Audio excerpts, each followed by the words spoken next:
안녕하세요. 부동찬입니다. 오늘은 좀 갑자기 이렇게 라이브 방송을 틀게 됐는데, 왜냐하면 이제 오늘 9월 25일이죠.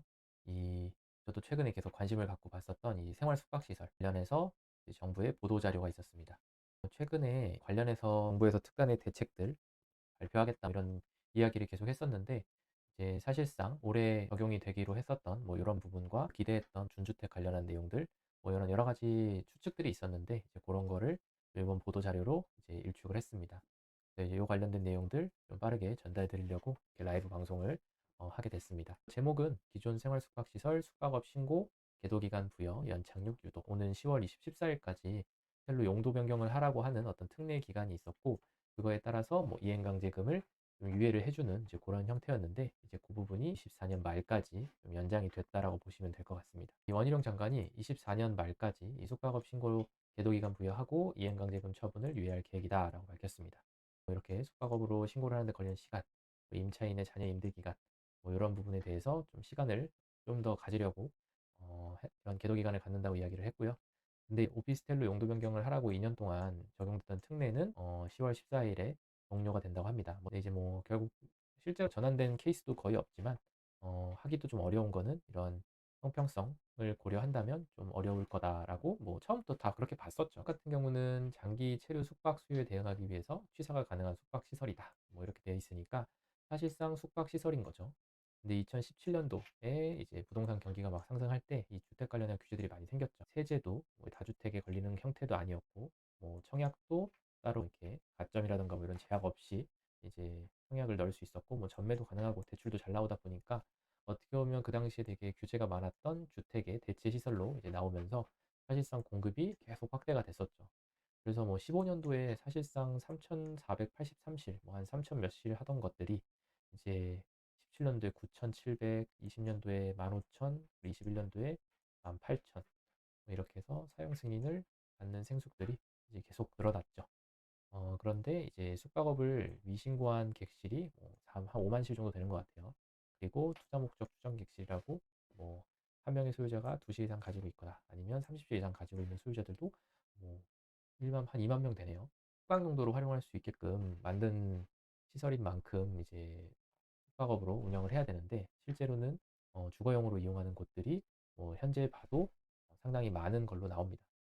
보시면 이제 숙박업 미신고 소유자를 대상으로 사용 실태를 충분히 점검하고, 21년 관계 규정 개정 이후 건축후가 그래서 뭐 이때 법이 한 번 더 세부 이런 내용들이 개정이 됐었죠.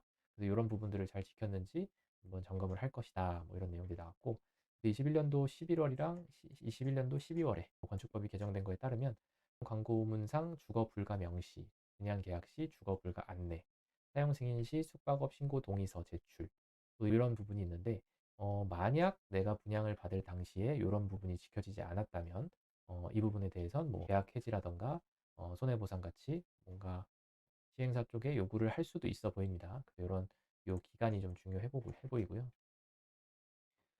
요건 이제 주요 이슈들이죠. 관련해서 아무래도 이제 자주 물어보는 질문들에 대해서 정부가 공식적으로 좀 답변을 한 내용들이에요.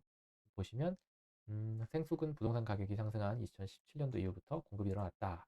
근데 20에서 21년도에 급등과 과다 공급이 됐는데, 보시면 이렇게 쭉쭉 엄청나게 몇 배씩 늘어났네요. 그리고 이런 과정에서 뭐 보시면 이런 세금에서도 뭐 주택처럼 종부세가 있다거나 뭐 양도세 중과도 없었고, 뭐 청약 통장도 필요가 없었으니까 세금이 적용되지 않아서 전매 제한도 없고, 그리고 주차나 이런 안전 기준이 상당히 다른 시설물들보다 이제 완화가 돼 있다 보니까 수익성이 상당히 좋은 상품이었죠. 그런데 보니까 숙박업 미신고 생숙이 한 5만 실 정도, 상당수가 투자 목적 생수.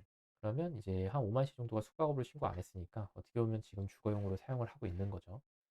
그리고 1소유자 2실 이상 소유한 객실 수가 3만 실, 그리고 30실 이상 소유한 사람들도 18,000실. 그래서 만약에 이제 숙박업으로 신고를 하지 않고 주거용으로 사용을 하고 있다면 이것만으로도 사실 되게 많은 사람들이 지금 이 법에 맞지 않게끔 활용을 하고 있는 걸로 보여집니다. 음, 그리고 이렇게 연도별로 보시면 14년도부터 이렇게 쭉 생숙 관련돼서 이제 사용 승인이 이렇게 늘어나죠. 그런데 이때 이제 생숙 불법 전용 방지 대책이라고 이 얘기를 하면서 이제 2년의 계도 기간을 주겠다, 뭐 이렇고, 주거용으로 사용하면 안 된다. 이러니까 이제 완전히 급락을 했고 지금 계속 떨어지면서 요즘에는 사실 생수기 PF도 잘 안 되고 잘 안 되니까 이제 막 뭔가 생수구로 뭔가 하려고 하는 현장들은 뭐 이제 거의 없는 것 같아요. 그리고 이제 요거는 21년도에 법이 개정이 됐는데 그 전에 사용 승인된 생수기에 대해서도 그거를 금지하는 건 소급 적용하는 것이 아니냐라고 얘기했는데 이제 생활 숙박시설은 사실 13년도에 편입될 때부터 숙박시설이었고 건축법상 숙박시설 용도와 주택 용도 구분이 돼 있다. 그래서 오피스텔 같은 경우에는 준주택으로 들어가 있는데 숙박시설은 이 생활 숙박시설은 그냥 숙박시설인 거죠. 그래서 숙박업 용도의 다른 용도에 활용하는 것은 불법이다 이렇게 얘기하는 거죠. 만약에 내가 숙박업 이외의 용도로 사용을 하려면 당연히 용도 변경을 해야 되는 거죠. 용도 변경하려면 그거에 맞는 어떤 건축물 조건들을 갖춰야 되는데 그게 안 되면 용도 변경이 안 되는 거죠. 이렇게 생활 숙박시설 관련 부문들의 연역이 쭉 있는데 소급 적용 아니다. 옛날부터 뭐 이런 내용들이 있었다. 그래서 뭐 숙박업을 하려면 공중위생관리법에 따라서 숙박업 신고를 해야 되는데 사실 생수기 문제인 거는 저는 위탁 일단 본인이 숙박업으로 하고 싶어도 할 수가 없어요. 이제 위탁 업체에 사실 맡겨야 되는 거고 위탁 업체에 맡겨야 되는 건 뭐 개인이 한두 개씩 가지고 있는 거지. 30실을 묶어 가지고 영업 신고를 해야 되는데 이 영업 신고를 하기 위해서 30실이 모여야 되는데 개인이 30실을 모아 가지고 이걸 할 수가 없는 거죠. 그래서 이제 위탁도 맡겨야 되는데 이 위탁을 맡길 수 없는 현장들도 있을 거고 그런 분들은 이제 어떻게 해야 되나? 주거용으로는 못 쓰는데 위탁도 못 맡기고 30실도 못 만들고 그러면 뭐 놀릴 수밖에 없는 건가? 뭐 이제 그런 부분에서 좀 문제가 큰 것 같습니다. 그리고 이제 쭉 보시면 이제 13년도에 일반 숙박시설이랑 생활 숙박시설에서 생활 숙박시설이라는 게 생겼어요. 그래서 일반 숙박시설은 우리 흔히 얘기하는 뭐 모텔, 호텔 뭐 이런 거 생각하시면 되는데 여기에는 취사시설이 없죠. 욕실만 있는데 생활 숙박시설 같은 경우는 장기 체류가 좀 더 가능하게끔 만든다고 해서 여기에 이제 추가를 한 거죠, 취사시설을. 그래서 어떻게 보면 주거용 부동산이랑 거의 같은 형태가 됐다. 일반 숙박시설만 있을 때는 여기에 전입신고를 한다고 해도 아무래도 취사시설이 없으니까 사는 게 주거용으로 쓰는 게 사실상 적합하지 않은 거죠. 신고를 해도 주택으로 보지 않았지만 지금 생활 숙박시설은 시설만 봤을 때는 주택이랑 똑같이 되어 있죠. 그리고 요번에 세법 개정되면서 뭐 독립된 출입문과 그리고 이 취사시설, 욕실 뭐 요 세 가지를 시설물이 갖추고 있으면 주택으로 보겠다라고 했으니까 생숙 같은 경우에는 시설물은 이미 오케이. 주택이랑 똑같죠. 거기에 이제 전입신고까지 하게 되면 어떻게 보면 주거용으로 볼 확률이 크고 만약에 숙박업 신고도 안 돼 있다. 뭐 100%죠. 숙박업 신고를 해야 하는 그 부분이 아무래도 좀 중요할 것 같습니다. 그래서 여기 보시면 숙박업 신고를 해야 하는 시설이다. 근데 또 어떻게 생각하면 숙박업 신고만 하면 뭐 마음대로 써도 되는 또 그런 느낌이에요. 최소한 그 정도는 하자. 숙박업 신고까지는 해보자. 이런 느낌입니다. 준주택으로 인정을 해야 한다. 옛날에 이제 오피스텔 같은 경우에도 업무용밖에 없었는데 나중에 주거용으로 쓸 수 있는 형태가 됐고 그렇게 됐을 때 뭐 세금 부분만 주거용으로 이제 똑같이 적용이 되면 이제 용도를 바꿔서 사용할 수 있는 형태가 되었죠. 그래서 준주택이라는 개념이 생겼고 그래서 이런 개념으로 봤을 때 이제 생숙도 이런 오피스텔처럼 이제 준주택으로 좀 인정을 해주면 안 되냐 뭐 이런 내용인데요. 보시면 일단 형평성, 주거 환경 이제 아무래도 숙박시설이 이제 이렇게 보시면 상업지역 그리고 뭐 준주거지역 그것도 뭐 이제 조례로 정하는 경우에만 뭐 이렇게 되어 있으니까 사실상 주거지역에는 들어갈 수가 없다라는 거죠. 얘는 오피스텔은 일반 주거지역에 들어갈 수 있다 뭐 이런 내용이고 그리고 아무래도 정상적으로 숙박시설로 운영하고 있는 생활 숙박시설도 있고 또 이런 오피스텔이랑 똑같은 땅에 짓는다고 생각했을 때 하나는 오피스텔로 지었고 하나는 생숙으로 지었는데 얘를 만약에 준주택을 똑같이 봐주게 되면 오피스텔 가지고 있거나 시행한 시행사 입장에서 좀 억울할 수 있겠죠. 뭐 보시면은 세금에서도 이 주택으로 봤을 때는 이제 당연히 종부세가 과세가 되는데 생수는 일단 없죠. 양도세 중과도 생수는 없죠. 전매 제한도 생수는 없고 청약 통장도 생수는 필요하지 않고 여기까지 보면 뭐 엄청 좋죠.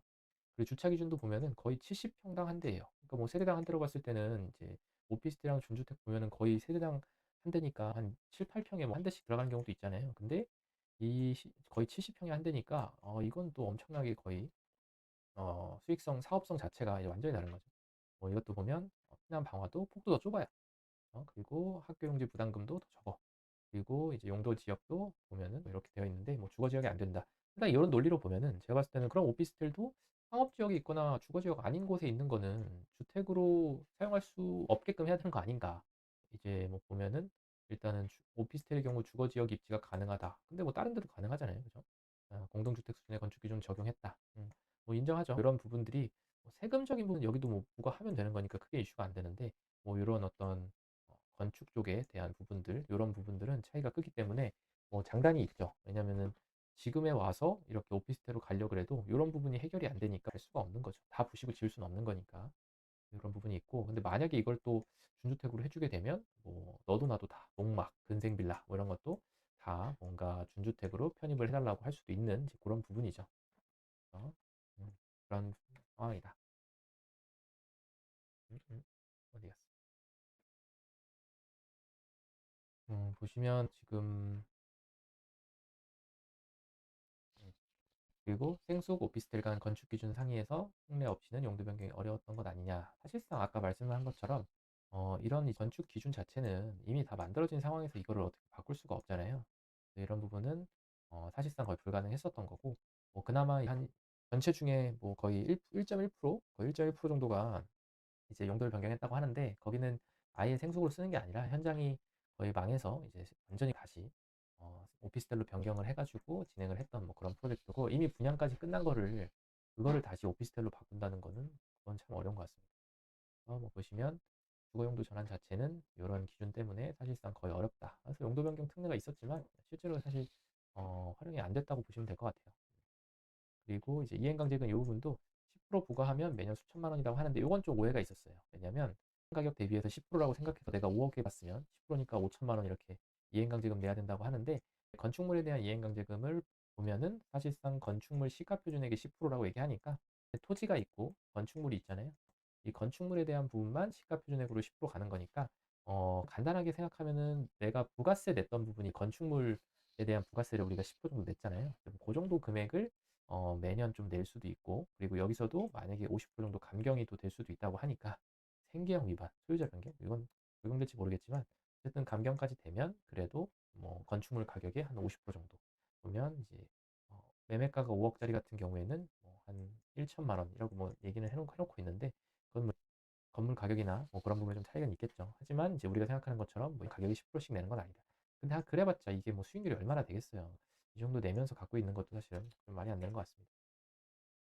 생활수배 현황이랑 이행강 저도 이걸 보고 처음 알았어요. 아, 이렇게 숙박업을 신고하지 않고 주거용으로 쓰고 있는 곳이 많구나. 이렇게 많으면 문제는 될 수 있을 것 같아요. 보면 기존의 생수기 뭐 9만 6천 개 정도 있었는데 보면 이제 숙박업 신고한 게 한 4만 7천, 안 한 게 4만 9천, 안 한 데가 더 많네, 그죠? 전체 사용 승인된 생수 중 50% 이상이 사실상 주거용으로 지금 쓰고 있다는 거예요. 이거는 좀 많지 않나. 그리고 신규 생수 같은 경우가 9만 실 더 많아. 신규 생수 같은 경우 9만 실인데 어, 이것도 만약에 50% 정도가 정말로 그렇게 신고를 안 하고 활용을 한다면 문제가 클 것 같네요.